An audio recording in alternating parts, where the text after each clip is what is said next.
વાલા વિદ્યાર્થી ભાઈ બહેનો, આજે આપણે ટેક્સ્ટબુકમાં પ્રથમ પાઠ ચિત્તાઝ ટીયર્સ ચલાવીશું. તમને એક્ઝામમાં ફકરા ઉપરથી પ્રશ્નોના જવાબ પૂછાય છે, જેમ આપણે 8મા ધોરણમાં ભણીને આવ્યા એ રીતે. જોઈએ પાઠમાં. Long, long ago, a Zulu hunter was sitting under a tree. ઘણા વર્ષો પહેલાંની વાત છે. ઝુલુ હન્ટર એ એક વૃક્ષ નીચે બેઠો હતો. His name was ED.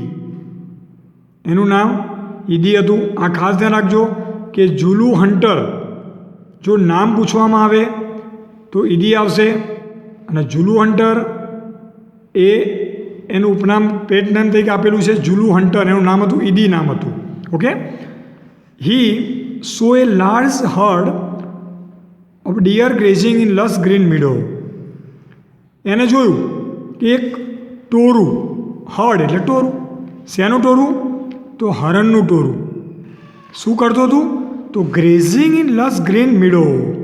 Meadow એટલે ઘાસવાળી જમીન. ત્યાં ચરી રહ્યું હતું. લીલી ઘાસવાળી જમીન જે હતી ત્યાં એક હરણનું ટોરું ચરી રહ્યું હતું. કોણે જોયું? તો ઝુલુ હન્ટર એટલે કે ઈડીએ. ઈડી ક્યાં બેઠો હતો? તો under a tree. He said to himself. એને પોતાની જાતને કહ્યું. શું કહ્યું? These deers are really wonderful, but I have to run a lot to catch one of them. Can't there be an easy way to get one? એને પોતાની જાતને કહ્યું કે હરણ કેટલા સુંદર, વન્ડરફુલ છે, અદ્ભુત છે, પરંતુ મારે જો એમને પકડવા હોય તો મારે શું કરવું પડે? ખૂબ જ દોડવું પડે. Two run a lot of them. એમની પાછળ મારે ખૂબ જ દોડવું પડે. બીજું તમને એક રિમાઇન્ડ કરાવી દઉં ખાસ કે આપણે કોણ બોલે છે, કોને કહે છે, એવું એક 9મા ધોરણથી પૂછાય છે. તો ખાસ ધ્યાન રાખજો. આ sentence these deer are really wonderful, આ વાક્ય જે રહ્યું એ વારંવાર એક્ઝામમાં પૂછાય છે. તો એનો જવાબ આવે હી સેડ ટુ હિમસેલ્ફ. એટલે કે Eddie said to himself. Eddie પોતાની જાતને કહે છે. બરાબર?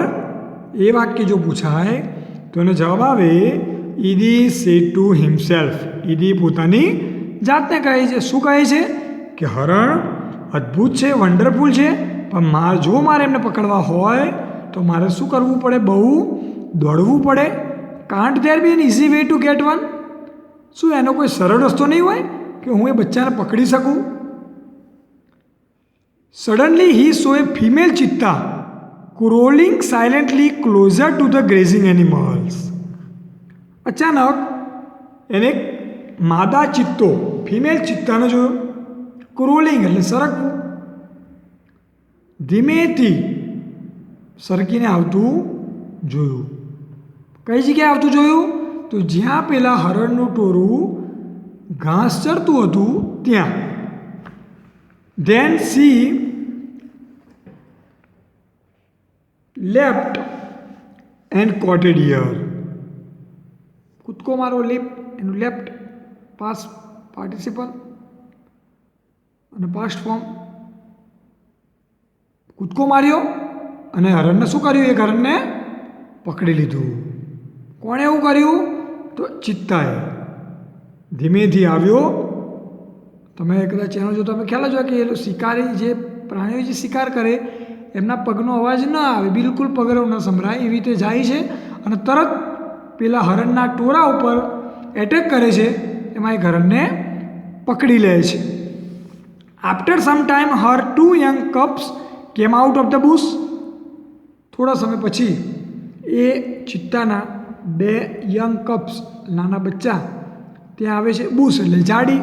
ઝાડીમાંથી બહાર નીકળે છે. They all enjoyed the meal. Meal એટલે ભોજન. અને ત્રણેય ભેગા થઈને, 2 બચ્ચા અને ફિમેલ ચિત્તા, ત્રણેય ભેગા થઈને એ ભોજનનો આનંદ માણે છે. ઈડીઝ આઈઝ બ્રાઇટનેડ. ઈડીની આંખો પહોળી થઈ જાય, આશ્ચર્યચકિત થઈ જાય છે. જે સ્પાર્કડ વિથ એન આઈડિયા. એના મગજમાં એક વિચાર આવે છે. હી એન્વાયડ ધ કપ્સ. એને આ બચ્ચાની ઈર્ષા થાય છે. ENVY, એનવી એટલે ઈર્ષા કરવી, એનું પાસ્ટ ફોર્મ આપેલું છે. એમને બચ્ચાની ઈર્ષા થાય છે, અદેખાઈ થાય છે. Can I be lucky as the beautiful cubs. એ બચ્ચાને જોઈને એવું વિચારે છે કે શું આ બચ્ચા જેવો નસીબદાર ન હોઈ શકું. They got their food without any effort. એ બચ્ચાએ બિલકુલ પ્રયત્નો વગર પોતાનો ખોરાક મેળવી લીધો. આ બધા જ વાક્યો ઈડીના માઇન્ડમાં આવે છે. બરાબર. Can I have a hunter like their mothers, he thought. એને વિચાર્યું કે જો મારે પણ આવું કોઈ શિકારી હોય જે મને શિકાર કરી આપે અને મારા બચ્ચાને જેમ બેઠા બેઠા જમવાનું, ભોજન કરવાનું, ખાવાનું, તો કેવી મજા આવે. હવે શું થાય છે જોઈએ. He decided to catch a young cub and train it to hunt for him. એને નક્કી કર્યું. શું નક્કી કર્યું? યંગ કબ એટલે કે નાના બચ્ચાનો પકડવાનું. And train it to hunt for him. અને શું કરવાનું? શિકાર કરવા માટે ટ્રેન કરવાનું. હન્ટ એટલે શિકાર કરવો. ઈડીએ એવું વિચાર્યું, જુદું હન્ટરે, કે હું આ એક બચ્ચાને લઈ લઉં અને હું એને ટ્રેન કરું કે શિકાર કરી લાવવાનો તારે. તો જો એ શિકાર કરી લાવે તો મારે તો બસ બેઠા બેઠા ખાવાનું, શિકાર કરવા જવું પડે નહીં. There I shall only say oh my dear and kill a deer for me. આ વાક્ય જોવાનું ખાસ. એ જ વસ્તુ છે. અને પછી મારે માત્ર એટલું જ કહેવાનું. શું ઓર્ડર કરવાનો? કે બચ્ચા તું જા અને મારા માટે શિકાર કરી આવ. My life will be very comfortable then. અરે મારું જીવન પછી એકદમ કેવું થઈ જશે? આરામદાયક, કમ્ફર્ટેબલ થઈ જશે. He was quite pleased with his on idea. અને પોતે જાતે મનમાં ને મનમાં એના વિચારથી ખુશ થાય છે. એને એમ કે જો આ સાચું બની જાય, જો આ સાચું થઈ જાય તો મારે તો ખૂબ મજા આવે, કશું જ કરવાનું નહીં, બચ્ચાને ટ્રેન કરી દઉં એટલે બચ્ચો મારા માટે શિકાર કરી આવશે. હી decided two follow cups and steel one. હવે સ્ટેપ વાત આવશે એને પકડવાની. કેવી રીતે બચ્ચાને પકડવું એ પણ જોવું જોઈએ. એને નક્કી કર્યું કે હું એક બચ્ચાની ચોરી કરી. સ્ટીલ એટલે ચોરી કરી. એનું ભૂતકાળ થશે સ્ટોલ, STOLE. તમને યાદ હોય તો આપણે 8માં આવી ગયું છે. અને ભૂતકૃલન થશે સ્ટોલન, STOLEN. એટલે નક્કી કર્યું, ડિસાઇડ કર્યું. શું નક્કી કર્યું? કે એક બચ્ચાને ફોલો કરવાનું પહેલાં, અને એમાંથી ફોલો કર્યા પછી એક બચ્ચાને પકડવાનું, ચોરી કરવાની. ડાયરેક્ટ તો પકડાય નહીં, પહેલાં જોવું પડે કે માદા ચિત્તો ક્યારે હાજર નથી હોતો. એ જોઈને પછી બચ્ચાની પકડવાનું નક્કી કર્યું. From his experience Idi knew that cheetah never attacks a man. એનો અનુભવ એવું કહેતું હતું કે ચિત્તા ક્યારેય માણસ ઉપર હુમલો કરતું નથી. એવો કોનો અનુભવ હતો? ઈડીનો એક્સપિરિયન્સ હતો કે ચિત્તો કોઈ દિવસ માણસ ઉપર એટેક કરતો નથી. Therefore it was safe to steal a cub. અને તેથી બચ્ચાને ચોરવું, બચ્ચાની ચોરી કરવી એ બહુ સરળ બની જશે, સલામત છે. He followed the cheetah family till evening. સાંજ સુધી એને શું કર્યું? ફોલો એટલે અનુસરવું. એ બચ્ચા ક્યાં જાય છે, શું કરે છે, ક્યારે જાડીમાં આવે છે, પોતાના ઘરમાં, બધું એ ઓબ્ઝર્વ કરે છે.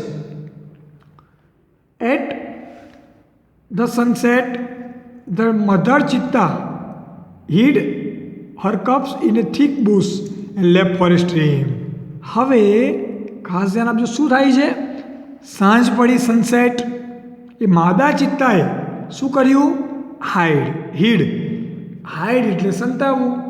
તમે હાઈડ એન્ડ સીક, સંતા કુકડી રમો છો તો હાઈડનું ભૂતકાળ થાય હિડ અને ભૂત કૃદંત થાય હિડન, HIDDEN.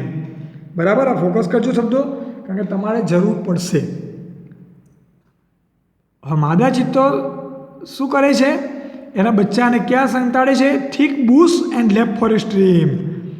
એક ગાઢ ઝાડી હતી એમાં સંતાડી જાય છે અને પોતે જાણવું એટલે પાણી પીવા માટે જાય છે. Quickly the hunter picked up his net and spear and ran into the bush. Quickly, અચાનક, હવે ખબર પડી, તરત જ એ શિકારી, કયો શિકારી? ઝુલુ હન્ટર શિકારી, રાઈટ? ઈદી. હા, તે ક્યાં જાય છે? શિકાર કરવા માટે. એને મારવાનું નહોતું, ખાલી શું કરવાનું હતું? પકડવાનું હતું. એની સાથે શું રાખે છે? સ્પિયર એટલે ભાલો, અને નેટ, કારણ કે એની ઉપર નાખવા માટે.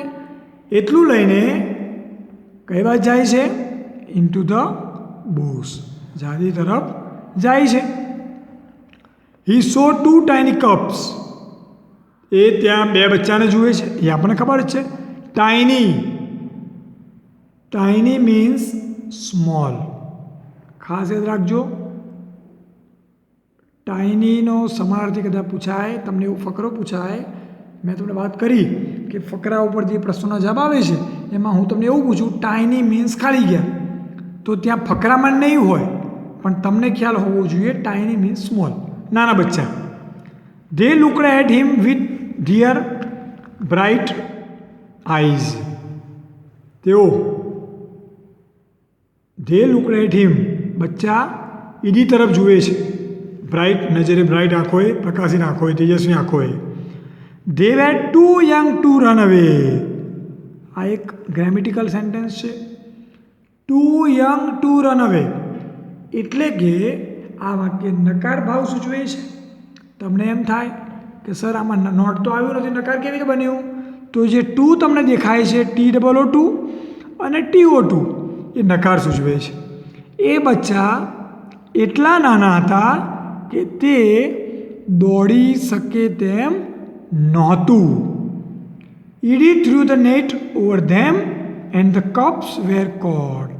તરત જ ઈદીએ શું કર્યું? એ બચ્ચા ઉપર નેટ નાખે છે અને નેટમાં એમને પકડી લે છે. He needed only 1 cub but he thought. એને આમ તો આપણે જોયું હતું, પહેલાં વિચાર કર્યો હતો. એ વખતે વિચારમાં શું હતું? એક જ બચ્ચાની જરૂર, એક બચ્ચું પકડું અને ટ્રેન કરવું ચાલશે. હી નીડેડ ઓનલી 1 cub, એક બચ્ચાની જરૂર હતી. બટ હી થોટ, થિંકનું ભૂતકાળ, થોટ. એને વિચાર્યું. શું વિચાર્યું?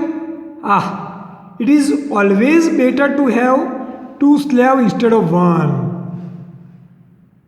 He dragged them with him and hid them under a big basket. એને વિચાર્યું, અરે, it is always better to have 2 slaves instead of 1. એક સે ભલે 2. આમ તો જરૂર એકલી જ હતી, પણ એમ થયું કે નેટમાં પકડાય છે 2, તો 2 હું લઈને જાઉં. અને ડ્રેગ એટલે ખેંચવું. ક્યાં લઈ જાય છે? એની સાથે. અને ક્યાં સંતાડે છે? જો ફરી હીડ આવ્યું, હાઈડનો ભૂતકાળ, અંડર એક બિગ બાસ્કેટ, મોટું એક બાસ્કેટ છે, એને નીચે એને સંતાડી દે છે. The mother cheetah return after a while. હવે આપણે જોયું કે ફરી થોડું હાઇલાઇટ્સ કરી લઈએ ફટાફટ, ક્વિકલી. બચ્ચાને સંતાડીને જાળીમાં ફિમેલ ચિત્તા પાણી માટે જાય, સ્ટ્રીમ તરફ જાય છે. બીજી બાજુ ઈદી, ઝુલુ હન્ટર, એમને ફોલો કરી રહ્યો હતો. એને ખબર પડી કે માદા ચિત્તો, ફિમેલ ચિત્તા છે નહીં હાજર. એટલે એને શું કર્યું? તો તરત જ સ્પિયર એટલે કે ભાલો અને નેટ લઈને એ બચ્ચાને પકડવા માટે જાય છે.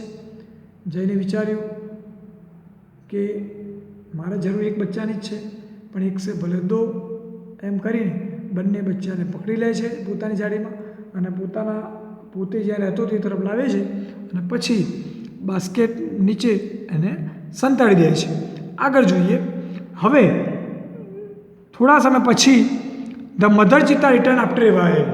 થોડા સમય પછી જે ફિમેલ ચિત્તા એટલે કે માદા જે ચિત્તો હતો એ પાછો ફરે છે. She did not find her cubs. પોતાના બચ્ચાને એ જોઈ શકતી નથી. માદા ચિત્તો ના જ જોઈ શકે કારણ કે કોણ લઈ ગયું છે? ઈદી લઈ ગયું છે. એને C looked all around.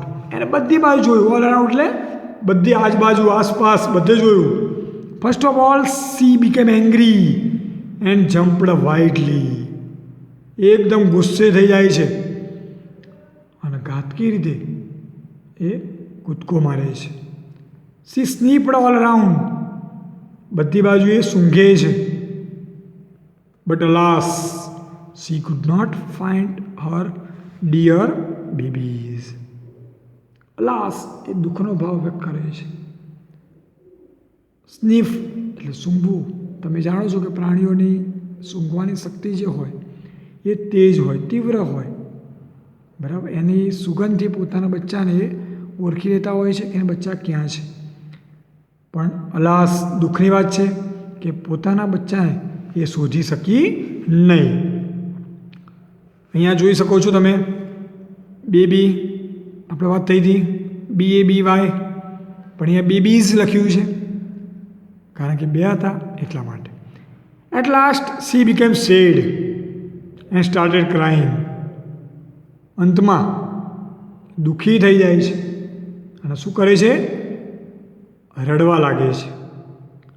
C cried and cried for the wall night till the next evening. બીજા દિવસે સાંજ સુધી આખી રાત રડે છે. કેમ? કારણ કે પોતાના બચ્ચાનો વિરહ, પોતાના બચ્ચા ખોવાઈ ગયા છે અને દુઃખ એને થાય છે એટલા માટે. હવે જોઈએ. C cried and cried until her tears made dark stain down her cheeks. એટલું બધું રડે છે કે પોતાના ગાલ જે છે ચિત્તાના એની જે કાળો ડાઘ પડી જાય, ડાર્ક સ્ટેન થઈ જાય છે.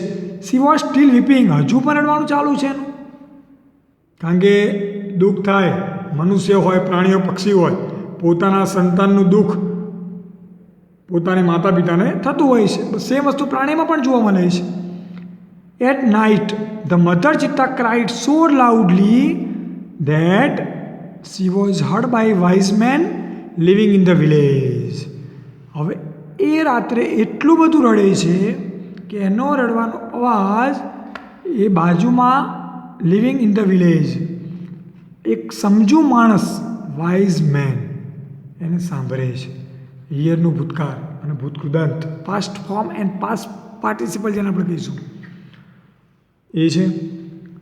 એનો રડવાનો અવાજ એ બાજુના ગામમાં એટલે કે નજીકનું ગામ જે છે એમાં એક સમજુ માણસ, વાઇઝ મેન રહે છે, એ સાંભળી જાય છે. The old man understood that vote head happened. Understood, understand એટલે સમજવું અને અન્ડરસ્ટુડ એટલે ભૂતકાળ. એક વૃદ્ધ માણસને ખબર પડે છે કે શું થયું છે. He immediately took his strong club and came out his heart. તરત જ એક મોટી સ્ટ્રોંગ હેવી સ્ટીક એટલે કે લાકડી, વન કાઇન્ડ ઓફ વેપન, શસ્ત્ર આપણે કહીશું, એ લઈને નીકળે છે. અહીંયા ક્લબ, એક ક્લબ હાઉસના મિનિંગમાં એવી રીતે નથી, બરાબર છે. ક્લબનો મિનિંગ થાય હેવી સ્ટ્રોંગ સ્ટીક. એ લઈને નીકળે છે. This old man Sanno was very wise. આ બીજું પાત્ર છે સન્નો. એક પાત્ર અત્યાર સુધી આવ્યું ઝુલુ હન્ટર, જેનું નામ હતું ઈદી. હવે સમજુ ઓલ્ડ એન્ડ વાઇઝ મેન જેનું નામ છે સન્નો. એ કેવો માણસ છે? સમજુ માણસ છે. He loved animals and knew all about them. એ પ્રાણીઓને ખૂબ ચાહતો હતો. હી લવડ એનિમલ્સ, અને ચાહતો હતો. અને બીજું, પ્રાણીઓ વિશેની દરેક માહિતી, દરેક બાબત એને જાણતો હતો, એને ખબર હતી. બરાબર. ફરી એક વખત જોઈ લઈએ આપણે આટલા સુધી આવ્યા. શરૂઆત કરી ઝુલુ હન્ટરથી. હરણનું ટોળું એ ઘાસ ચરતું હતું. એ કોણે જોયું? ઝુલુ હન્ટર ઈડીએ. ઈડી ક્યાં બેઠો હતો? તો વૃક્ષ નીચે. એને વિચાર્યું કેટલા સુંદર હરણ છે. એટલી વારમાં એક ફિમેલ ચિત્તા, માદા ચિત્તો ત્યાં આવે છે. ધીમે ધીમે ક્રોલિંગ, સરકતો સરકતો, અને એક હરણને શિકાર કરીને લઈ લે છે, પકડી લે છે પોતાના શિકારમાં. થોડા સમય પછી એના યંગ કપ્સ, 2 બચ્ચા બુશ એટલે કે ઝાડીમાંથી બહાર નીકળે છે અને ભોજન કરવા, મિલ કરવા લાગે છે. એ સમયે ઈદીના માઇન્ડમાં એક વિચાર આવે છે. બચ્ચા તરફ ઈર્ષા થાય છે કે કેવા બચ્ચા નસીબદાર કહેવાય કે કોઈ પણ જાતના પ્રયત્ન વગર એને ખોરાક તૈયાર મળી ગયો. એટલે એ શું કરે છે? એની તરફ ઈર્ષા ભાવ પેદા કરે છે. એટલે એ પણ વિચારે છે કે મારે પણ આવું એક શિકાર કરી લઉં, બચ્ચાને પકડી લઉં, એને ટ્રેન કરું તો મને શિકાર કરી આપે. અને શિકાર કરવા માટે, ટ્રેન પકડવા માટે પહેલાં એમના ફેમિલી એટલે કે ફિમેલ ચિત્તા અને 2 બચ્ચા સાથે એ ફોલો કરે છે. જેવું ફિમેલ ચિત્તા પાણી પીવા સ્ટ્રીમ તરફ જાય, ઝરણા તરફ, તરત પોતાની નેટ અને સ્પિયર એટલે ભાલો લઈને ઉપડી જાય છે અને 2 બચ્ચાને પકડી લે છે. બીજી બાજુ આપણે જોયું કે ફિમેલ ચિત્તા પાછું આવે છે ત્યારે પોતાની ઝાડીમાં પેલા બચ્ચા હોતા નથી, કારણ કે એને કોણ લઈ ગયું હોય છે? ઈડી લઈ ગયું હોય છે પકડીને. એટલે માદા ચિત્તો, ફિમેલ ચિત્તા ખૂબ જ રડવા લાગે છે, ખૂબ જ દુઃખ વ્યક્ત કરે છે, ખૂબ જ લાગણી થાય છે પોતાના બચ્ચા તરફ. અને એટલું બધું રડે છે કે બાજુના ગામ, નજીકના ગામમાં એક વૃદ્ધ સમજુ માણસ, ઓલ્ડ વાઇઝ મેન, જેનું નામ સન્નો હોય છે, એ સાંભળી જાય છે. એને ખબર પડી ગઈ કે શું થયું છે. એ તરત જ પોતાના ક્લબ એટલે કે સ્ટ્રોંગ હેવી એક સ્ટીક લાકડી લઈને બહાર નીકળે છે. આ વ્યક્તિ સન્નો વાઇઝમેન ઓલ્ડ છે. એ વ્યક્તિ છે કે જે પ્રાણીનો ખૂબ ચાહતો હોય છે. He loved animals and knew everything. એ ચાહતો પણ હોય છે અને પ્રાણીઓ વિશેની તમામ માહિતી એ જાણતો હોય છે. આગળ જોઈએ. When Sanno found out the hidden cups, he knew that it was Edie's wicked idea. એને ખબર પડી ગઈ કે આ ઈડીના વિકડ આઈડિયા, ઈડીનો વિચાર છે, દુષ્ટ વિચાર, નિર્દયી, દયા વગરનું વિચાર છે. He got angry with Eddie. તરત જ એ ઈડી સાથે શું થાય છે? ગુસ્સે થાય છે. He rushed to the hut and shouted. તરત જ આ સન્નો જે ઓલ્ડ વાઇઝમેન છે એ તરત જ ઈદીના ઝૂંપડી તરફ જાય છે અને બૂમ પાડે છે. શું બૂમ પાડે છે? I hate you Eddie, everybody of our tribe will hate you. આ યાદ રાખજો, આ શબ્દો સન્નોના છે. સન્નો સે ટુ ઈડી. ઈડી, હું તને ધિક્કારું છું. આપણી જાતિના ટ્રાઇબ બધા લોકો તને ધિક્કારે છે. Because you are lazy and wicked too. કારણ કે તું કેવો છે? આળસુ અને દુષ્ટ છે, નિર્દયી છે, તને દયા નથી. We know that a hunter must hunt with his own strength and skill. તું જાણે છે કે શિકારીએ શિકાર કેવી રીતે કરવો જોઈએ? પોતાની તાકાત અને પોતાના કૌશલ્ય વડે એને શિકાર કરવો જોઈએ. But you are lazy hunter. પણ તું કેવો શિકારી છે? આળસુ શિકારી છે. You are A thief. તું ચોર છે. You have broken the rules of our tribe. અને તે આપણી જાતિના જે નિયમો જે છે, રૂલ્સ, એ બધા તોડ્યા છે. બ્રેક એટલે તોડવું. BREAK, બ્રેક એટલે તોડવું. એનું ભૂતકાળ થાય બ્રોક, BROKE, અને ભૂતકૃદન થાય બ્રોકન. તે આપણી જાતિના નિયમો તોડ્યા છે. You have brought dishonour to the world tribe, અમે તને બદનામ કરી મતલબ ડિસઅનર કરીએ છીએ, તને કોઈ માન આપશે નહીં. આપણી જે ટ્રાઇબ જાતિ જે છે એ બધામાંથી તને ડિસઅનર કરીએ છીએ. એવું કોણે કહ્યું? સન્નોએ ઈદીને કહ્યું. આ વાક્યો ખાસ ધ્યાન રાખજો. આઈ હેટ યુ ઈદી, ઈદી હું તને ધિક્કારું છું. Everybody of our tribe will hate you, આપણી જાતિના બધા લોકો તને ધિક્કારે છે. કેમ? Because you are lazy and wicked too, તું આળસુ અને દુષ્ટ નિર્દયી છે. We know that a hunter must hunt with his own strength and skill, તું જાણે છે કે આપણે શિકારીઓ છીએ તો શિકાર કેવી રીતે કરવો જોઈએ? આપણી તાકાત અને આપણા કૌશલ્ય વડે કરવો જોઈએ. But you are lazy hunter, પણ તું આળસુ શિકારી છે, તારે શિકાર ન કરવો પડે એટલે તું બચ્ચાને ટ્રેન કરે છે અને પછી એનો શિકાર કરાવે છે એની પાસે. યુ આર એ થીપ, તું ચોર છે. You have broken the rules of our tribe, અને આપણી જાતિના બધા નિયમો તે શું કર્યા છે? તોડ્યા છે. You have brought dishonour to the world tribe, અને અમે તને આપણી જાતિમાંથી બદનામ કરીએ છીએ, ડિસઓનર કરીએ છીએ. તને જે માન આપવું જોઈએ એ નહીં મળે. કેમ?